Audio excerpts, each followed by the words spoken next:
এই পত্রিকাগুলোতে দেখলাম যে ডাকসু ছাত্র সংসদ মানে ডাকসু নির্বাচন হলো এবং বিভিন্ন বিশ্ববিদ্যালয়ে ছাত্র সংসদগুলোর নির্বাচন হবে। এই নির্বাচনগুলোর ট্রেন্ড কি এবং এই নির্বাচনের ফলাফল সম্পর্কে আপনাদের মন্তব্য কি? আমি আজকে ব্যক্তিগতভাবে অভিনন্দন জানাই যারা ডাকসু নির্বাচনে জয়ী হয়েছে তাদের। এটাই গণতন্ত্রের রীতি। কিছু ত্রুটি বিচ্যুতি নির্বাচনে হয়েছিল, যেহেতু যাত্রা অনেক বছর পরে হয়েছে, কিন্তু ত্রুটি বিচ্যুতি ছিল। কিন্তু পত্রিকায় দু একটি পত্রিকায় দেখলাম যে ছাত্র শিবিরের প্যানেল জয়ী হয়েছে। তা আমি আপনাদের সামনে বলতে চাই, সাংবাদিক বন্ধুদের উদ্দেশ্যে বলতে চাই, আমার জানা মতে বাংলাদেশ ইসলামী ছাত্র শিবির ডাকসু নির্বাচনে অংশগ্রহণ করেনি। এই নামে এই ব্যানারে কোনো প্যানেল প্রদান করা হয়েছে কি? না। তো পত্রিকা বিভিন্ন মিডিয়াতে এইভাবে আসছে কেন? প্রশ্ন সেখানে। আমরা বাংলাদেশ জাতীয়তাবাদী ছাত্র দল ব্যানারে দলীয় নামে ঘোষণা দিয়ে আমরা নির্বাচনে অংশগ্রহণ করেছি, আমাদের ছাত্ররা অংশগ্রহণ করেছে। অন্যান্য কয়েকটি দল, এমনকি ইসলামী ছাত্র আন্দোলন নামে একটি দল নামে করেছে, কেউ কেউ স্বতন্ত্র শিক্ষার্থী ঐক্য নামে করেছে, কেউ সমন্বিত শিক্ষার্থী সংসদ নামে করেছে, বৈষম্য বিরোধী শিক্ষার্থী সংসদ নামে করেছে, অপরাজেয় ৭১, অদম্য ২৪ নামে করেছে। কিন্তু যারা স্বনামে ছাত্র সংসদ নির্বাচনে অংশগ্রহণ করতে চায়নি, তার একটা উদ্দেশ্য তো অবশ্যই আছে। যারা আজকে জয়ী হয়েছে তাদের দেখলাম প্যানেলটা ছিল ঐক্যবদ্ধ শিক্ষার্থী জোট। সেই ব্যানারে যারা জয়ী হয়েছে আমি আবারও ব্যক্তিগতভাবে তাদেরকে অভিনন্দন জানাই। আমাদের ২০২৪-এর ছাত্র গণ অভ্যুত্থান পরবর্তী সময়ে আমাদের সবচেয়ে বড় সংগ্রামের নাম হচ্ছে, আমরা আরেকটি সংগ্রামে লিপ্ত আছি। সেই সংগ্রাম হচ্ছে বাংলাদেশের নূতন যাত্রায় রাজনৈতিক সংস্কৃতি পরিবর্তনের সংগ্রাম। আমাদের এই রাজনৈতিক সংস্কৃতি পরিবর্তনের সংগ্রাম চালু রাখতে হবে।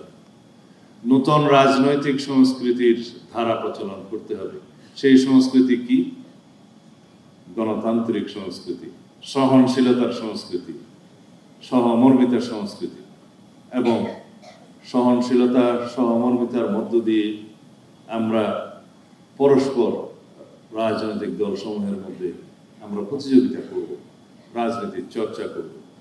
যদি আমরা ফ্যাসিবাদের পুনরুত্থান না চাই, ব্যক্তি স্বৈরতান্ত্রিক পদ্ধতি অথবা দলীয় স্বৈরতান্ত্রিক পদ্ধতির উত্থান না চাই, সংসদীয় একনায়কতন্ত্র না চাই এবং একদলীয় রাষ্ট্র ব্যবস্থা কামনা না করি, তাহলে আমাদেরকে নতুন গণতান্ত্রিক রাজনৈতিক সংস্কৃতির ধারাবাহিকতা বজায় রাখতে হবে, চর্চা করতে হবে, লালন করতে হবে।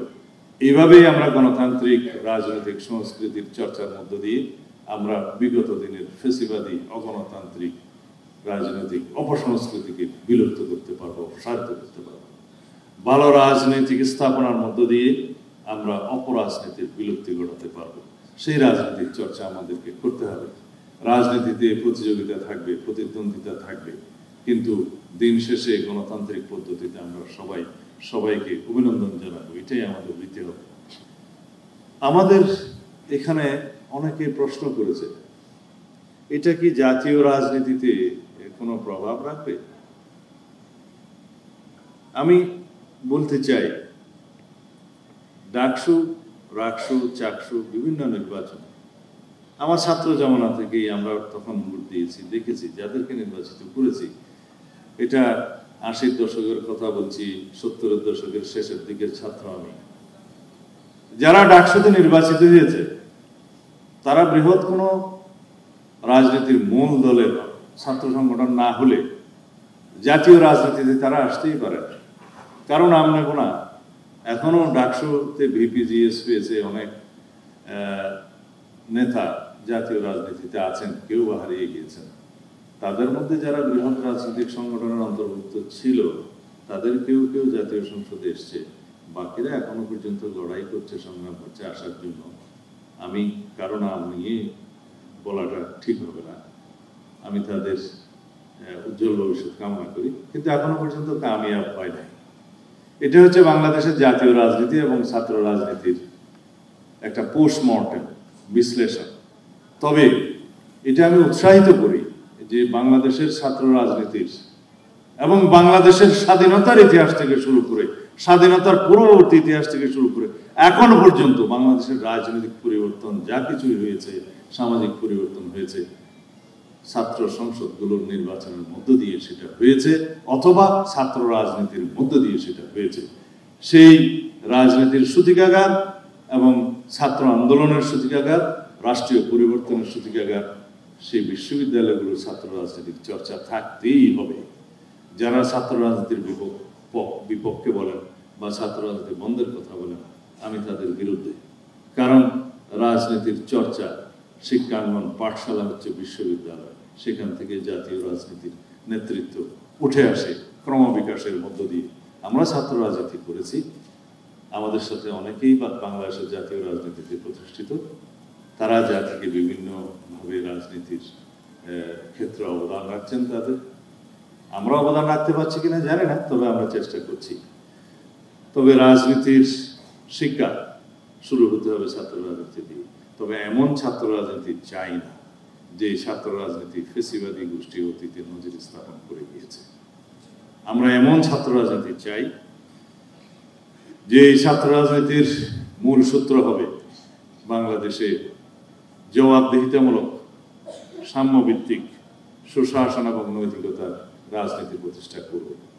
এটা আমাদেরই অঙ্গীকার যে আমরা এমন রাষ্ট্র ব্যবস্থা, এমন সরকার ব্যবস্থা প্রতিষ্ঠা করতে চাই সামনের জীবনে, যার মূল ভিত্তি হবে এদেশের সমাজের, রাষ্ট্রের সর্বক্ষেত্রে জনগণের কাছে জবাবদিহিতার রাজনীতির সৃষ্টি করা এবং সুশাসন, নৈতিকতার রাজনীতির সৃষ্টি করা, সাম্য এবং মানবিক মর্যাদা ভিত্তিক রাষ্ট্র ব্যবস্থা গঠন করা রাজনীতি আমরা অব্যাহত রাখতে চাই।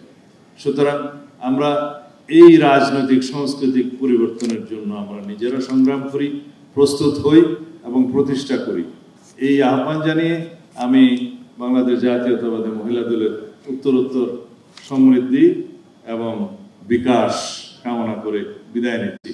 আমার আজকের বক্তব্যগুলো হয়তো রাজনৈতিকভাবে অনেক কঠিন লাগবে, কিন্তু আমার অনুরোধ সাংবাদিক বন্ধুদের এগুলো খুব সুন্দরভাবে বিশ্লেষণ করে পজিটিভ দৃষ্টিভঙ্গি দিয়ে আপনারা প্রচার করবেন, যাতে আমরা বাংলাদেশের রাজনৈতিক সংস্কৃতির একটি বিশাল উন্নয়ন দেখতে পাই, প্রতিষ্ঠা দেখতে পাই, পরিবর্তন দেখতে পাই। ধন্যবাদ।